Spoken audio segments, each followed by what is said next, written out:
that whatever I see is smiling at me. Love is who I am.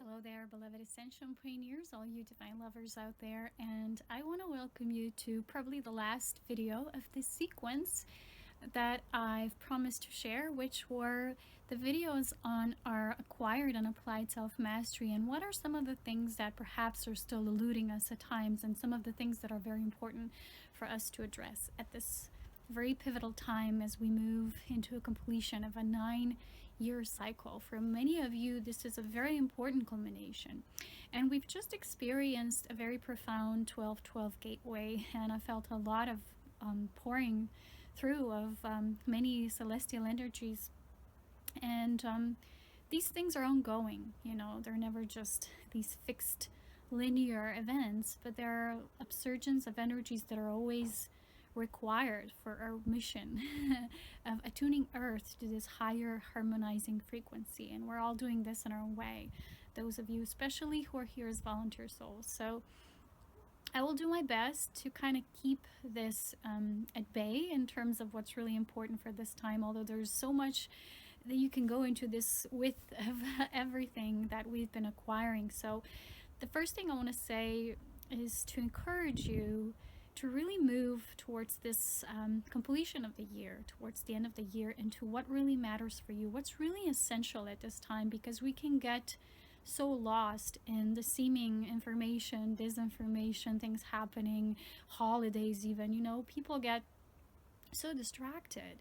And for those of you who are really called to embody or enlighten mastery, your soul embodiment here at this time, you will feel a deeper sense to, in a way, connect but also disconnect, because we can no longer see the difference between these two.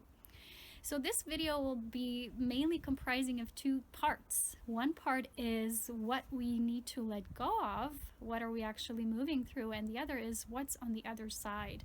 And I also want to read you a message that really kind of comprises that together.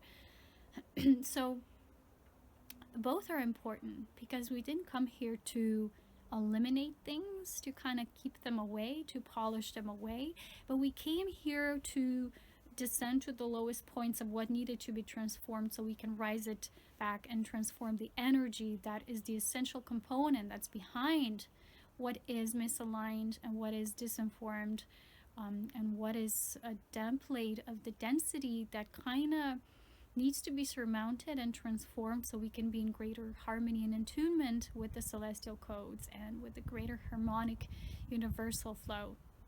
So the first thing I want to say is I want to challenge you all in a way, because in the previous video I've spoken about how to remain our radical authentic self. And I was thinking that the moment we become really infatuated by something, let's say you really like certain writing or articles from someone or something, or you take someone as your teacher, you take certain courses or whatever it is, or maybe in astrological readings or someone or something, you get really psyched into it and you get basically very much moved into it. So at those times we kind of don't want to let that go, because it's so good, right? It kind of, we feel it becomes our source. But I was always encouraged by Spirit to let things go when they become like this, because there's a fine line between being immersed in all that is and, you know, generating our own bliss from within and our own source of the source codes that are within us, or to kind of tune and tap into something and become externally dependent on it. We're all interdependent. That means we're all a part of a much larger whole that has the essence of everything. Everything is already within everything. Everything is already shared within everyone. But the difference is this middle path, when we can find our own attunement, not to get codependent, not to get dependent on something. So there's two variables that can, you know, come out of that. One is codependency, which is when two people are engaging in that, you know, getting off of each other and becoming their own source. The other becomes your source. instead of you becoming your own. And dependency was only one wants to participate on that. And a lot of the times this happens when you're inspired by a certain source or information and you don't even realize that you're also engaging in dependency. So I'll give you an example. Many times people tell me how much they love me. And when I look behind the surface of that, which is communicated as love, is that sometimes humans misplace the love that's genuinely the love that first you have to hold for your own soul and your own evolution and what you're here for. Then you can extend it to other souls and you really feel other souls. How can you feel them? How can you love if that love is not generated first within you? You can't. But a lot of the times when we say I love you, we're actually, what I'm shown is people love what they get from you. People love the source of information you become for them. And that is why my challenge for those of you on this type of mastery is, even if you really radically love something, or you love a certain source of information, or you love a certain someone, let them for a while become a breaking point in your reality to the degree that you feel whether you really love them for their unique essence, for their being, just for their being, not for their contribution of what they do. A lot of people say, I love your work. Yeah, that's more neutral. That sounds more like what's really there in place.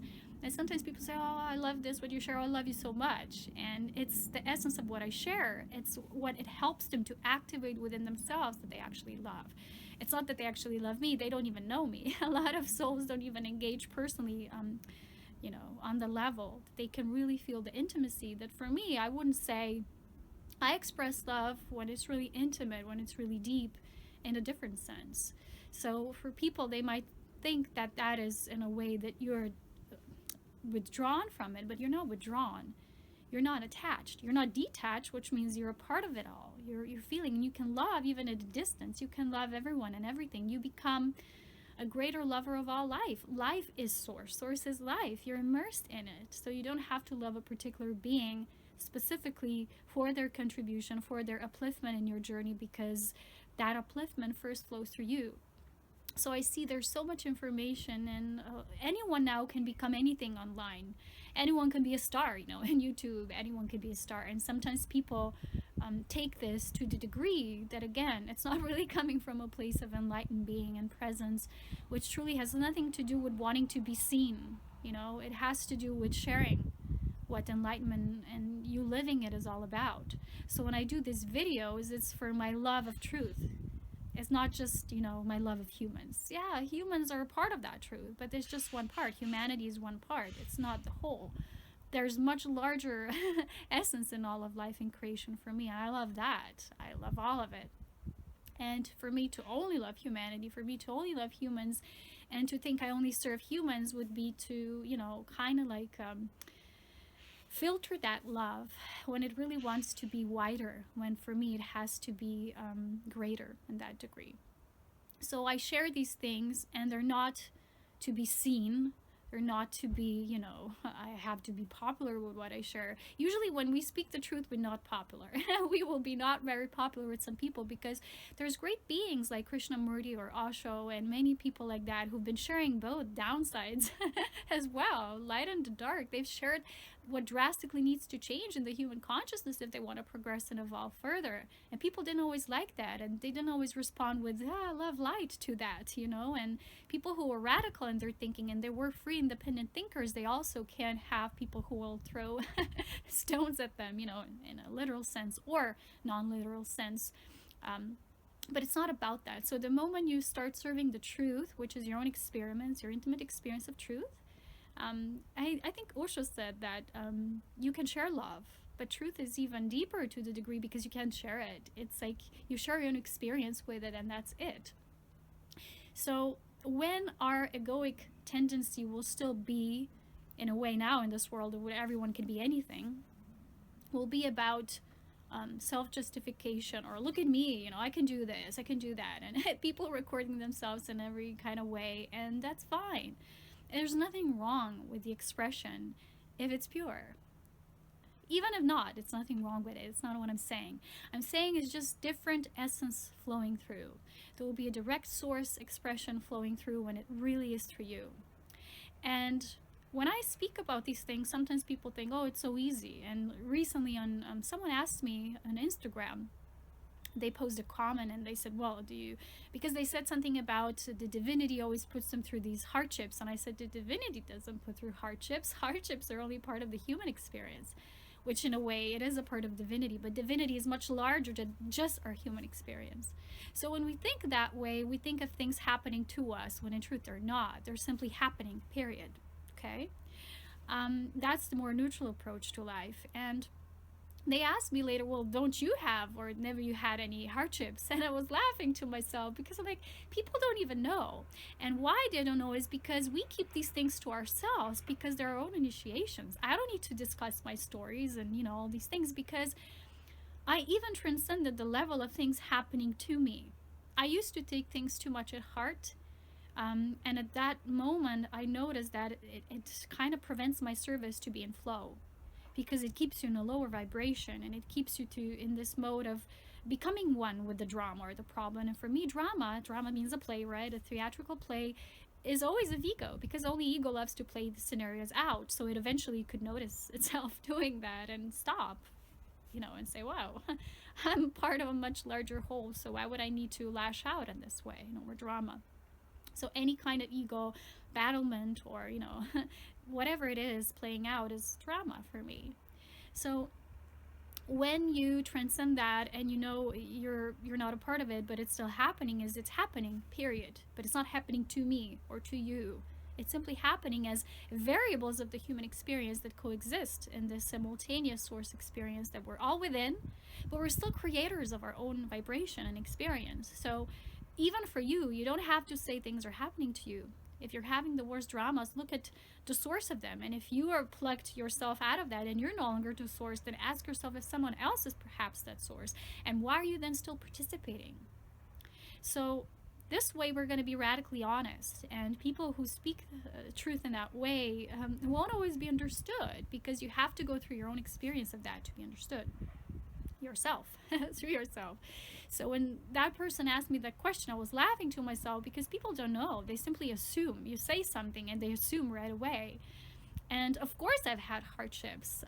I've had many hardships, you know, during my 33 years of having an earthly experience, but that's nothing in the variables of my overall greatness of being that has been many places, many things, many evolutionary cycles. And to me, this human part is one tiny single out one. It's not a singled out, but it's minute to the greatness of all.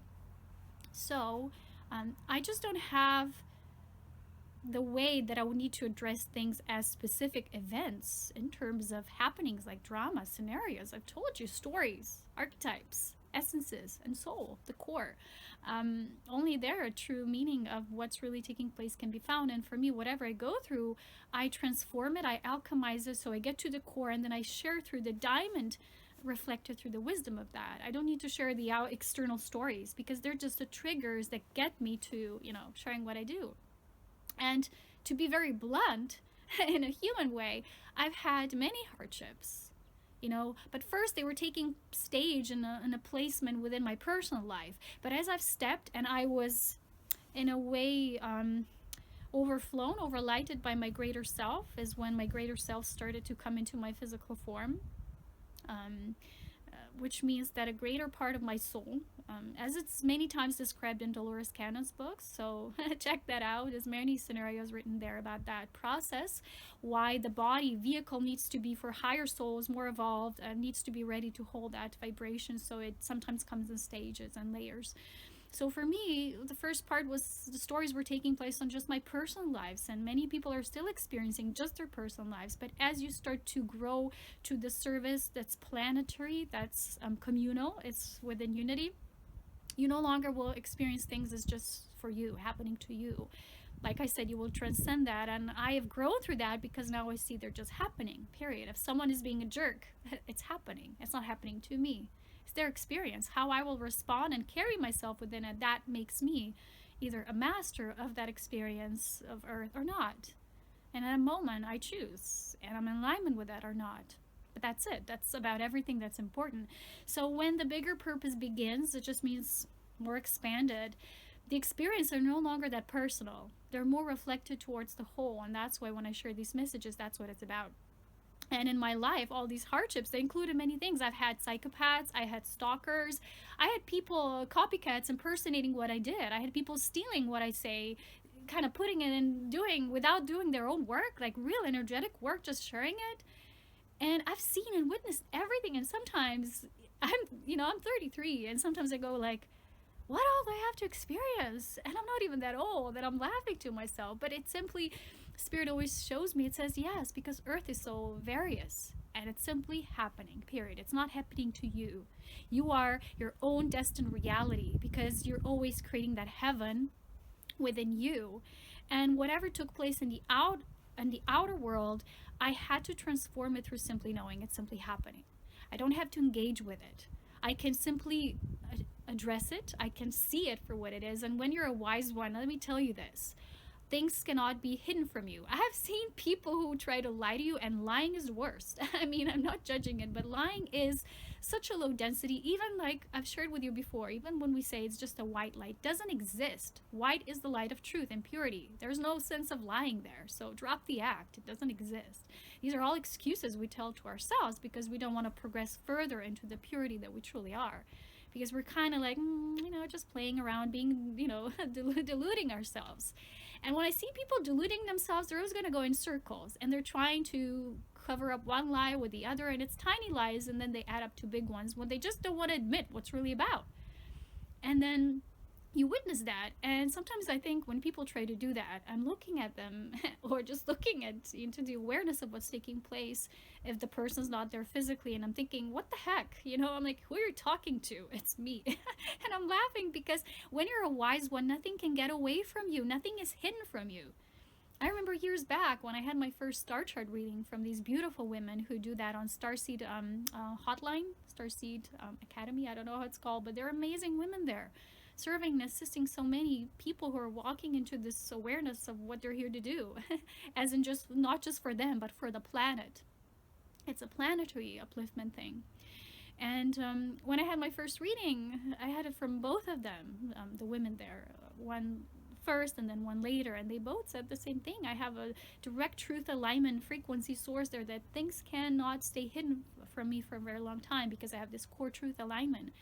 And I always was like that. I was always so principled in terms of holding the truth and the sword of truth. And I always knew that whatever happened in the physical life with people around me, nothing is as important as the integrity that I keep within that truth. And when I stayed aligned with that, I had all the abundance. Everything was flowing for me because that was my mission. That's my main carrier in this life. And I could be hiding. I could be easier. I could just be sunbathing right now there on the roof of this beautiful building here and forget about this and making these videos because people are just gonna, mock them anyway, some of them. They're not gonna take them seriously, but I do it for the truth. And a few of those who are ready to do that integration within themselves, because we can activate, and that only comes from the upper, but the integration takes place on earth, and it's coming from the below and moving further upwards, and then they meet. That's what we're doing. And that meeting place can only occur when we're really being in integrity and aligned and with open eyes, open hearts, open hands to see and witness what's happening. And I had to address all these issues. I had to see what's happening, and I had to remove myself from these influences, because to be in alignment with the truth meant that I cannot support those delusions. And I went through many things in that way, and I had to make a cord every single time that happened. I had to. But through each one of those experiences, I grew. And I realized with a lot of these people, for example, I'm going to mention this example now, with people who do copying, they might do their own, work, but they're always doing it when you're doing it, and then they're doing it. It's kind of like, it's obsessive, and you see that, and you have to withdraw from that because it's weird and it's not authentic. And it's not, if the reason why you're doing it is not for the greater good, then it's just you trying to play out a certain drama, theatrical event. And I've seen people who are doing this to get attention or to get viewers or to whatever they do, but they're only going to show the light part of the thing. They're never always going to speak the whole truth, because that again would get them to maybe not be so popular and not so seen and not so accepted. So they keep it on the light side. But that's not the wholeness of our experience called Earth. And that's what we're not here for.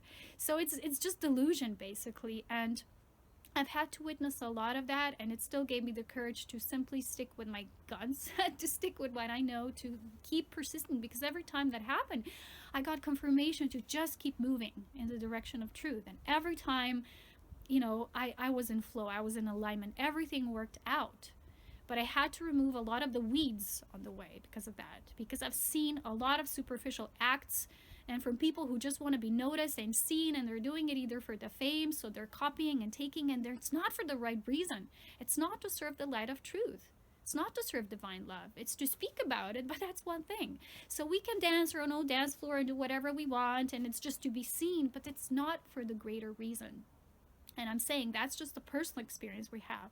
But the experience of really serving the whole, not just the light, it takes guts to be really honest. It takes a lot of courage. If I wasn't showing up like this, I never gotten people who are obsessive or psychopaths, sociopaths they don't have their own life. They live through other people, and they start getting obsessive about them. And I've noticed that there's two extremes of how this energy plays out.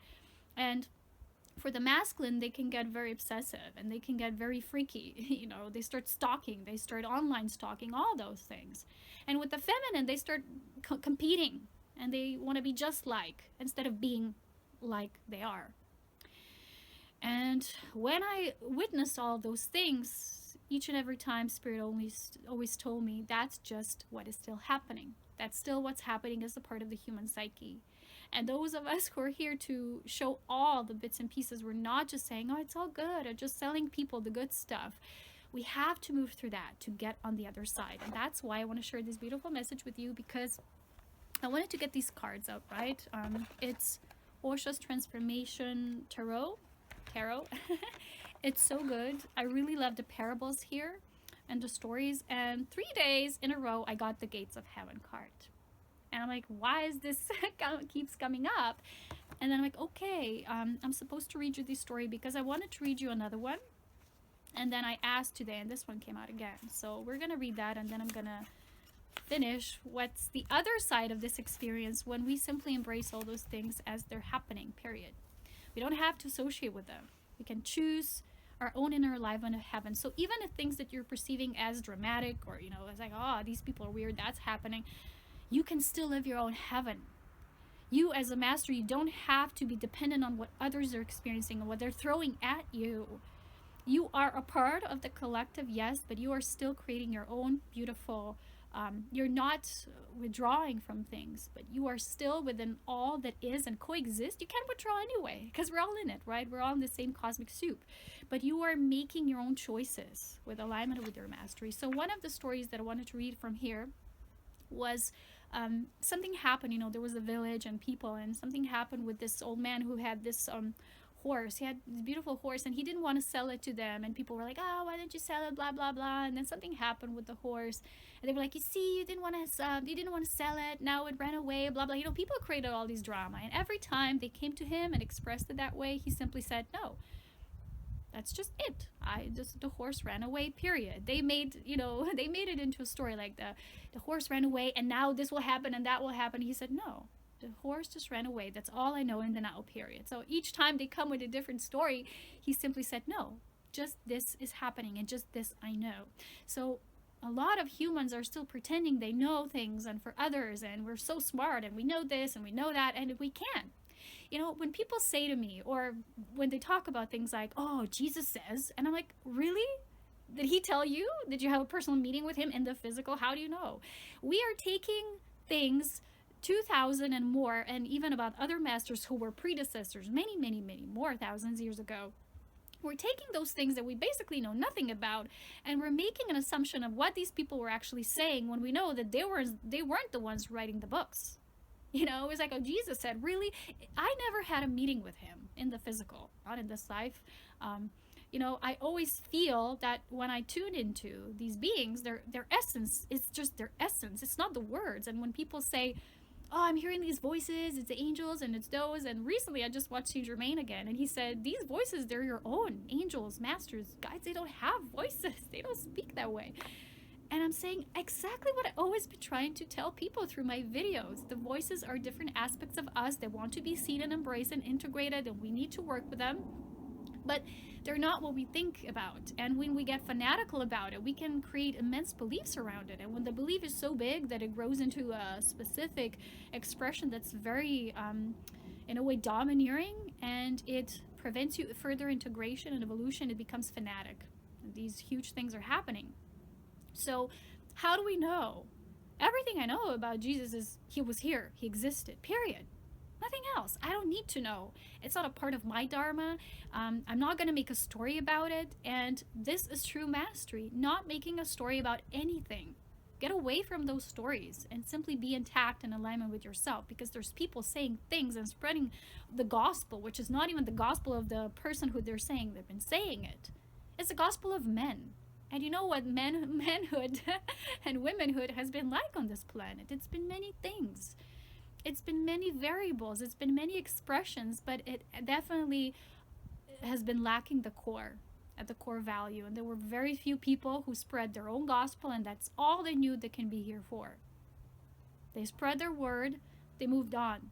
They're no longer here. They're no longer with us. We might have some books, and the closest they are to our own incarnations, the more they're in alignment. But 2,000 beyond years ago, we don't know. Why do we worship these things? Because we don't know. We don't know the kind of choices, the kind of environments, the kind of density these beings existed within. We don't know what the mastery was like then and what we're mastering now. It's different. Each cycle is different. In the cosmic soup of all, it's always progression of life, further evolution of creation. We cannot make such assumptions anymore. It's time to stop. And it's time to just move into the reality that is simply present now. Our mastery, our experiences, what value they have for us, what are our intimate relationships about. When we say things like, we say them, do we really live them? When we say I love you, are you loving the being, the soul? Are you loving what they give you? Are you loving what you get from them? Are you loving the source of inspiration, which in truth has to be your own inspiration in the end? So, okay, enough talk. Let's get to reading this. And it's called The Gates of Hell and the Gates of Heaven. And the story is about the samurai's pride. Heaven and hell are not geographical, they're psychological. They are your physiology. Heaven and hell are not at the end of your life, they're here and now. Every moment the door opens, every moment you go on a wavering between heaven and hell. It is a moment-to-moment question. It is urgent. In a single moment you can move from hell to heaven, from heaven to hell. Hell and heaven are within you. The doors are very close to each other. With the right hand you can open one. With the left hand you can open another. With just a change of your mind, your being is transformed from heaven to hell and from hell to heaven. Whenever you act unconsciously without awareness, you are in hell.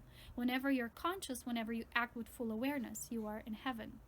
And the reason why that is moment per moment is because we're ongoing. Our existence is ongoing. We're not mastered now, fixed. I don't have to think about anything. I have to always stay in alignment. I have to continuously devote myself, because every moment is a new opportunity, is a new experience of source through us.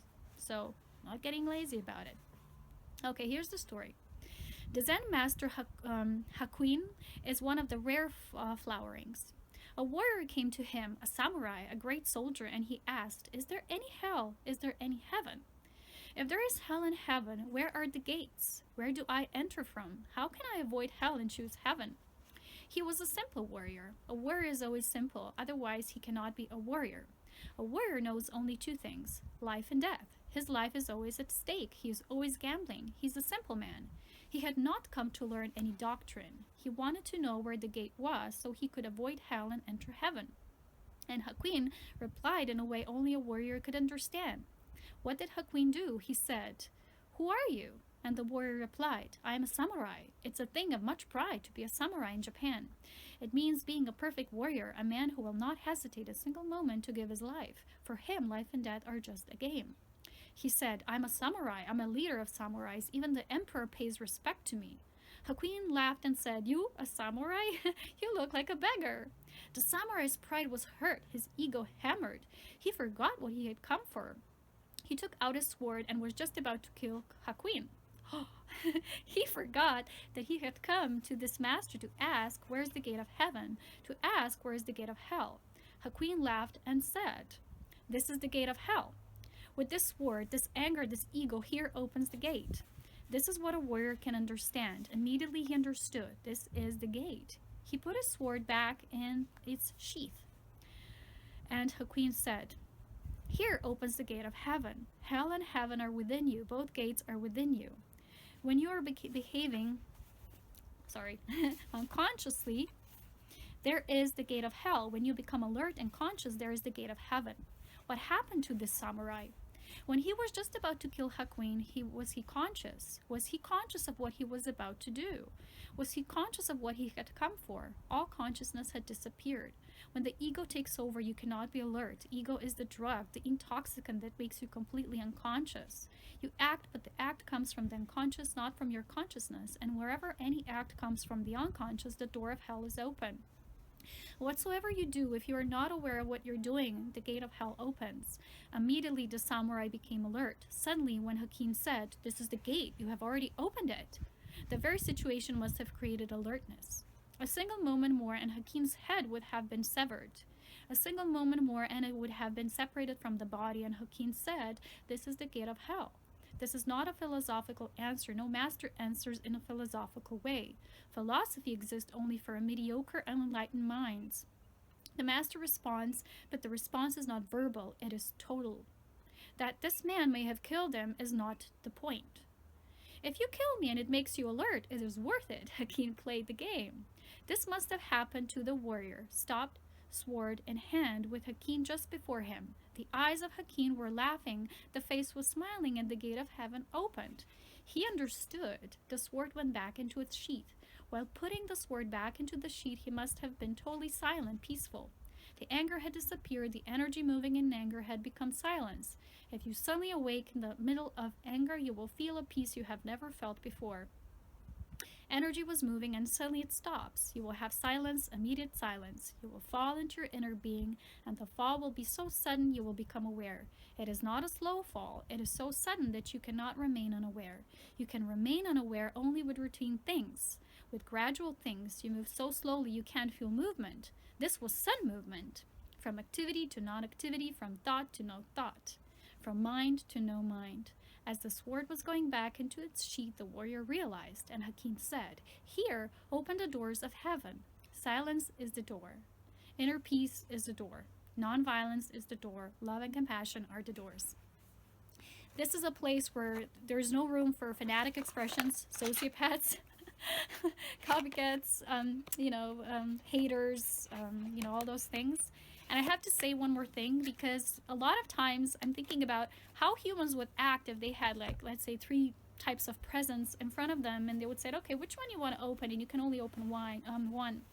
And one would be like in this brown coated paper, nothing special, and 2 would be each one more fancy than the other, this nice wrapping and all shiny. And of course, most of the people want to see the shiny. But when you're truly a master, you get curious into what's there that's not fully seen, it's just brown coating, or what's inside. You start thinking in different terms. So one example would be, recently someone said to me, they've stumbled across my channel and it's so good and whatever, but they can't handle the fact that I don't have comments, available. And they made an assumption, just like this. And I'm thinking, if we want the truth, we want all of that, but there's something in the way blocking you, and that's always ego. There's nothing else. And we make such assumptions, we will withdraw ourselves from it. We will really, detach from that. And then we'll say, well, that's just like this, or like that. But we never looked beyond that surface of things. And if someone isn't, able to move beyond that and those beliefs, like, it has to be this way, then they're not gonna see the depth. They're not gonna move into the truth at all, because that just shows that in their own life there's always obstacles between them and that. So if we're so quick to judge, then how can we expect it to be embodied within us and brought to us? And I'm thinking how many times we make, and people make such assumptions that are so radical, and we feel we're obliged to tell others about how they live.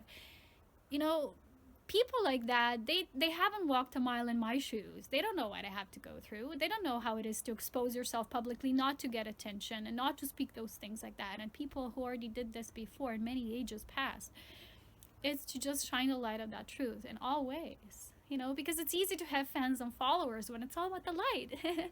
But when you speak the truth and how things are, then you won't always have just fans, and people will get radical about it and they'll get offensive and things like that. So I was thinking, if you yourself have not gone through the experience, you don't know the reason why someone is doing something, it's not your experience, don't make a fuss about it, because it has nothing to do with you. It never had. And it's not something you can assume about. And I know my own reasons because I had enough sociopaths already. So why would I engage and want to? It's almost like wanting to mix these opinions. Which only ego has opinions. Soul has no opinions. Soul only has love.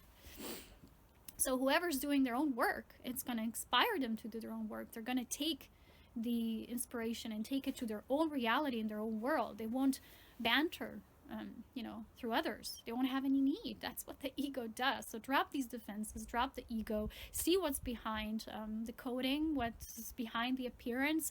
Don't be so quick to judge. And especially if you haven't yourself gone through these experiences, which of course you haven't, because you're watching someone else. You're not doing this yourself. Don't do that.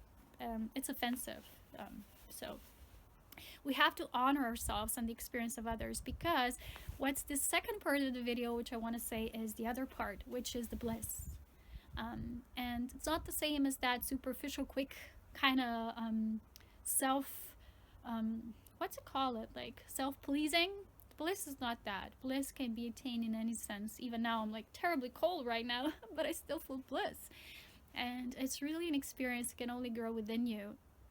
And when you don't compare, you don't attack, you don't defend, you're none of those things. They simply exist, period. They're here, they're happening, but they're not happening to you.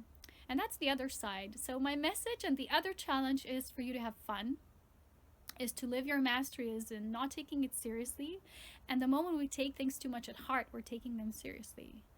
So that's the flow of our wise self and our innocent pure heart as one. So it's great wisdom and yet innocence. That's, for me, the perfection of the human being. That is the new refined self. That is possibility. It's there for everyone. The seed has always been there. It's always been planted since the beginning, since that initial first prime thought. But we have to bring it into form. And transformation is one of those ways. So, yes, have fun, enjoy your mastery. Know that it's not all like black and white. I have to do this to be a master. I have to do that. Just simply forget all the things you think you need to do to get to a certain place. Forget all the judgments. Forget every time you're thinking externally rather than bringing the essence back to you. Just withdraw from that. Just take a deep breath. Each time, take a deep breath in between. And then choose and know that life's supposed to be fun as well. Create that. Create pleasure. Create bliss, which is an internal experience. That's when your love will be real. And so for me, I'm going to take my holiday since the 21st, which is the December solstice here in the Alps, another portal. And I will see you after this holiday, and I really encourage you, I challenge you to do the same. Simply be able to withdraw, not just for the reason of getting away from drama, but to have fun. But to know that there is another world and that you're the one who's here capable of creating it, because otherwise you wouldn't feel that already, blossoming within you. So have as much fun as you can, because it's really time to enjoy, and who will give it to you than you? It's just you, and that's the bliss we're here to do. We're here to dance with all life and creation, but for the reason of celebrating you, so that you will have more authentic essence to offer to the whole. Not to do it for the wrong reasons, which is to be seen and look at me, I get all the attention and all these things that I see people doing. It's like, it's not really serving anyone.